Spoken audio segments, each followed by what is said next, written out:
सल्ली अला रसूलिल करीम। क़ाल अल्लाहु तआला फ़िल क़ुरआनिल मजीद या अय्युहल्लज़ीना आमनू कुतिबा अलैकुमुस्सियाम कमा कुतिबा अलल्लज़ीना मिन क़ब्लिकुम लअल्लकुम तत्तक़ून। सदक़ल्लाहुल अज़ीम व सदक़ रसूलुहुन नबियुल करीम व नहनु अला ज़ालिका लमिनश शाहिदीन वश्शाकिरीन।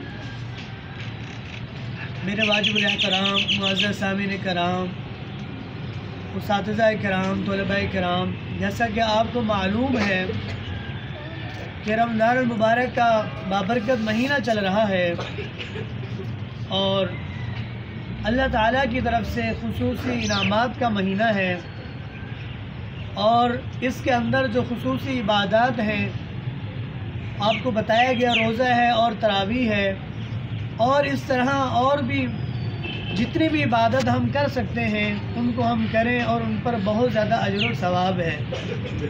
तो अल्लाह पाक रमज़ान के अंदर एक नेकी को 10 से 70 गुना बढ़ा देते हैं। तो कुरान पाक नेकी कमाने का एक बेहतरीन ज़रिया है। कुरान पाक नेकी कमाने का बेहतरीन ज़रिया है। कुरान पाक की हम कसरत के साथ तिलावत करें। कुरान पाक और रमज़ान इसका एक ताल्लुक़ है, एक राब्ता है।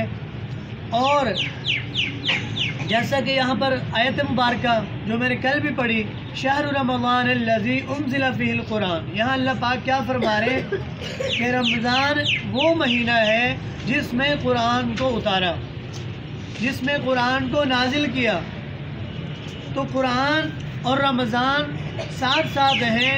अगर रमज़ान है कुरान नहीं है रमज़ान के अंदर तो फिर आपका रमज़ान जो है फीका है। आप रमज़ान में उस तरह नेकियां नहीं कमा सकते अगर जिस तरह कुरान को पढ़कर, कुरान को सुनाकर, कुरान की तिलावत करके किया जा सकता है। तो कुरान पाक जो है रमज़ान में नाजिल हुआ। हालांकि ये भी है कि कुरान पाक 23 सालों में नाजिल हुआ। कुरान पाक 23 सालों में नाजिल हुआ, लेकिन लोहे महफूज से आसमान दुनिया पर बताया कि रमज़ान और कुरान का गहरा ताल्लुक़ है और रमज़ान के अंदर ही कुरान पाक नाजिल हुआ लोहे महफूज से आसमान दुनिया पर। और ख़ुसूसियत ये है कि हुज़ूर सल्लल्लाहु अलैहि वसल्लम के पास हर रमज़ान में जिब्राइल अमीन तशरीफ़ लाते और आप सल्लल्लाहु अलैहि वसल्लम को जितना कुरान नाजिल हुआ होता वो सुनाते। आप सल्लल्लाहु अलैहि वसल्लम जो है वो कुरान जिब्राइल को सुनाते, यानी दोहराई करते। जितना कुरान पाक नाजिल हो चुका होता उतना कुरान पाक आप सल्लल्लाहु अलैहि वसल्लम जिब्राइल अमीन को सुनाते और जिब्राइल अमीन आप सल्लल्लाहु अलैहि वसल्लम को वो कुरान सुनाते, जैसे हुफ़ाज़ कराम दोहराई करते हैं। तो ये कुरान पाक की खुसूसियत है और रमज़ान की बरकत है कि कुरान नाजिल हुआ। और दूसरा ये है कि हुज़ूर सल्लल्लाहु अलैहि वसल्लम की बहुत सारी अहादीस हैं कि रमज़ान से बरकत ली जाए और इससे फ़ायदा हासिल किया जाए। इस पर मैं हदीस मुबारक सुनाता हूँ कि आप सल्लल्लाहु अलैहि वसल्लम एक दफ़ा मिंबर पर तशरीफ़ लाने लगे। आप सल्लल्लाहु अलैहि वसल्लम ने पहली सीढ़ी पर क़दम रखा, फरमाया आमीन। जब दूसरी सीढ़ी पर क़दम रखा, फरमाया आमीन। तीसरी सीढ़ी पर क़दम रखा मिंबर की तो फरमाया आमीन। आप सल्लल्लाहु अलैहि वसल्लम मिंबर पर तशरीफ़ फरमा हुए, खुतबा इरशाद फरमाया।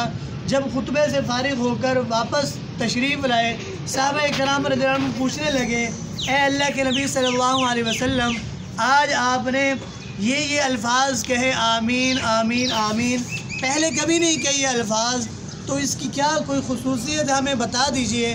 तो आप सल्लल्लाहु अलैहि वसल्लम ने इरशाद फरमाया कि जब मैं मिंबर पर पहली सीढ़ी पर क़दम रखा मैंने तो जिब्राइल अमीन तशरीफ़ लाए और फरमाने लगे कि हलाक हो जाए वो शख्स जिसके वालिदैन ज़िंदा हों और वो उनकी खिदमत करके जन्नत को ना पा सके।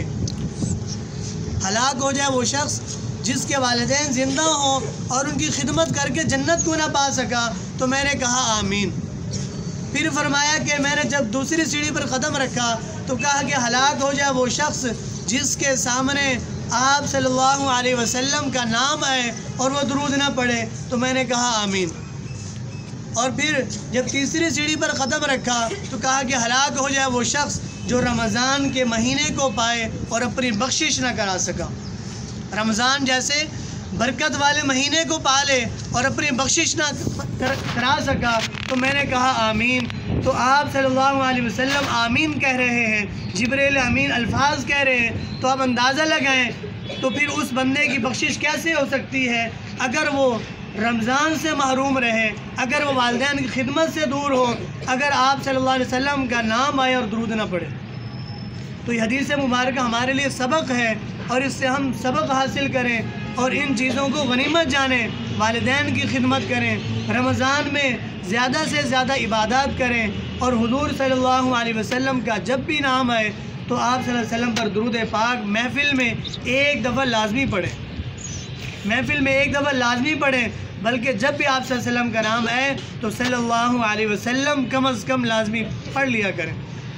अल्लाह ताला से दुआ है अल्लाह ताला हमें इन सब बातों पर अमल की तौफ़ीक़ अता फ़रमाए। व आख़िरु दावाना अनिल हम्दुलिल्लाहि रब्बिल आलमीन।